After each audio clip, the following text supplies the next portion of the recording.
Alrighty, so we're back at it with this Honda. She's been having some misfires. The fuel injectors are from eBay. They were supposedly Honda, but clearly they're not.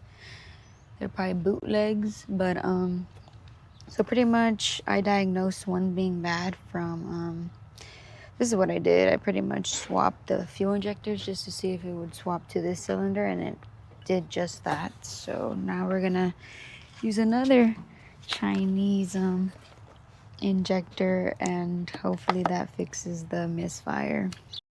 Okay, before anything, I'm gonna disconnect this. So usually there's a beauty cover here, but I already took that off because I haven't put it back on since I swapped the other two fuel injectors to test the theory. And for now, you need a 12 for these. Okay, so I'm gonna go ahead and disconnect this fuel injector and then lift out the rail. This has a little clip here. Excuse me. And it's definitely gonna leak fuel, so I'm gonna go ahead and just get the new one ready.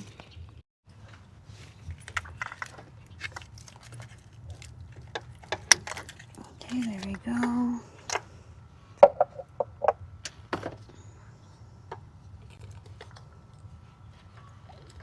Oh wow, oh shit, it's... Oh my gosh. Got fuel on the connector like an idiot.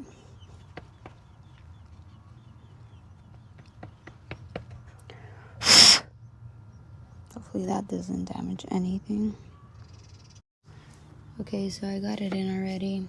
I'm just gonna pretty much align this and then press it down.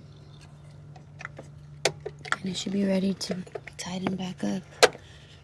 There we go. It's placed all the way down. You just put the nuts back on, tighten it, plug it in. But I'm gonna take some time to plug it in just because remember that I wet the plug-in part. So let's wait.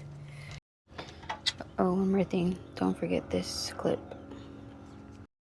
Alrighty, so I installed the clip. I'm kind of still waiting to plug that in. And then we're gonna test it out to see if the misfire is gone. Because at first it was on this cylinder, then I swapped the fuel injector, and then it swapped to the second cylinder, as I figured it would. Alright, let's go ahead and put the nuts back on. Okay, hand tighten them, and then you could gently impact them in.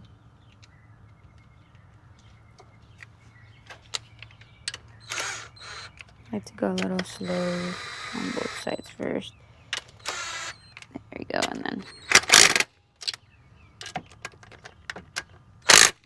there we go. That should be fine. Then I'm gonna put the cover back on, but obviously we're gonna test it. Put the scanner back in, and then hopefully that misfire is gone. Okay, so I got this plug back in, and we are gonna connect this also. Okay, and let's go start the vehicle. Alrighty. Yes, my tank is empty, so... Well, not my tank, but yeah, it's empty. There we go, fired right up. It does sound way better. It doesn't sound like it's misfiring at the moment. I do need to get my scanner and check that code out right there.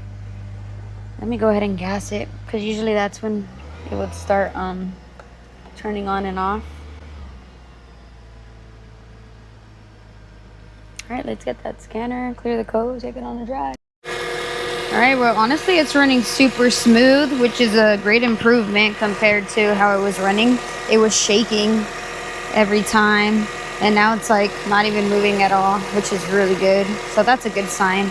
I'm gonna go ahead and clear up the codes inside the engine bay, which is kind of strange because shouldn't they have cleared when I had the battery disconnected? Alright, so here we are. Let's go ahead and scan it.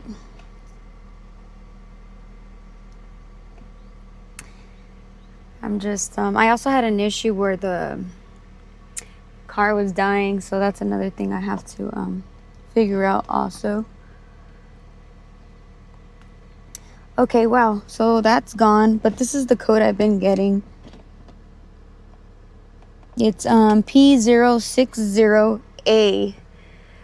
What's been happening is anytime I turn on the AC, like if I turn this on right now, it'll make the car die. So like, can you guys comment down below? Maybe you guys can help me with this code, because that cleared up the misfires, but obviously I got to drive it to confirm. But I'm going to go ahead and clear this code out. All right, so the code is cleared. We're just going to go ahead and start the car now. Wow, that started really ugly. I don't know.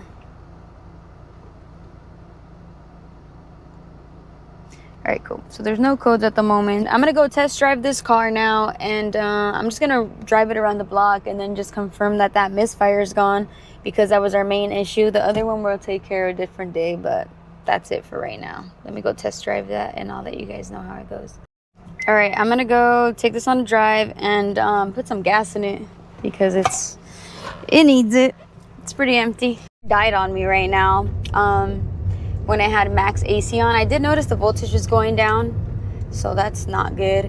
But one more thing, right now I am testing the AC just literally by itself without the max on. So let's see if the car turns off with that. I mean, the voltage seems to be better.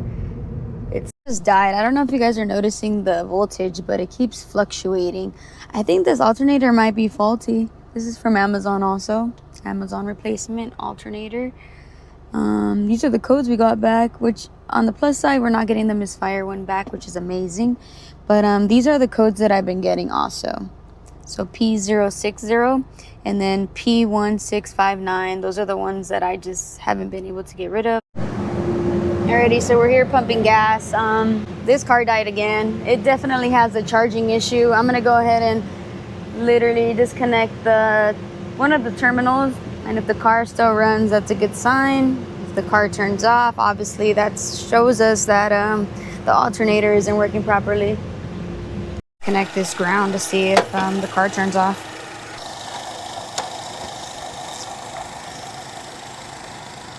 Okay, and I'm gonna turn on the AC, see if that helps.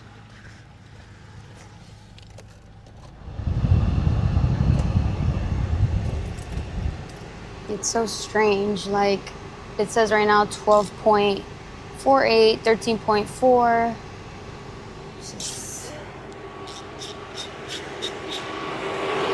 I mean, clearly the alternator is working, but I don't know at this point.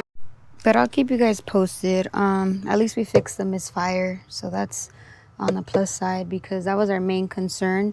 And well, this obviously is a different issue, so I call that success on the fuel injector. I'll let you guys know what happens. All right, thank you for watching. Subscribe and like. Thank you.